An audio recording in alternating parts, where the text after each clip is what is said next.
Goundampalayam housing unit குடியிருப்பில் 13 வீடுகளில் 56 சவரன் நகைகள் கொள்ளையடிக்கப்பட்டிருந்தது.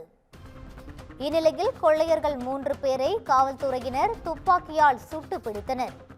கொள்ளையடித்துவிட்டு தப்பி ஓடிய 3 பேரையும் மதுக்கரை அருகே போலீசார் துப்பாக்கியால் சுட்டு பிடித்தனர்.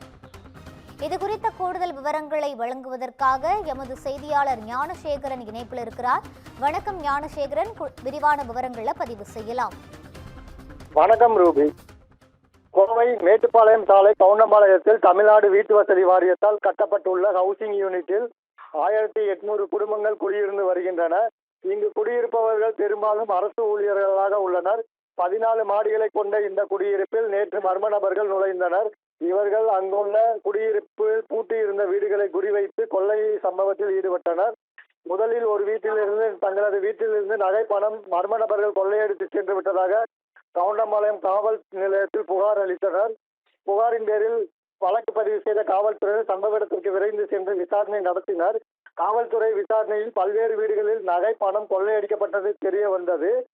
அங்குள்ள ஏ பிளாக் கட்டிடத்தில் உள்ள 3 வீடுகளிலும் சி பிளாக் கட்டிடத்தில் உள்ள 10 வீடுகளிலும் புகுந்த மர்ம நபர்கள் கொள்ளையடித்தது தெரிய வந்தது. மொத்தம் 13 வீடுகளில் 56 பவுன் நகை, ரூபாய் 3 லட்சம் ரொக்க பணம் மற்றும் வெள்ளி நகைகள் கொள்ளையடிக்கப்பட்டது தெரிய வந்தது. இதைத் தொடர்ந்து மோப்பநாய் வரவழைக்கப்பட்டு தொடர்ந்து தடயவியல் நிபுணர்கள் வரவழைக்கப்பட்டு அங்குள்ள கைரேகைகளை சேகரிக்கும் பணியில் ஈடுபட்டனர். தொடர்ந்து உயர் காவல்துறை அதிகாரிகள் சம்பவ இடத்திற்கு விரைந்து வந்து விசாரணை மேற்கொண்டனர்.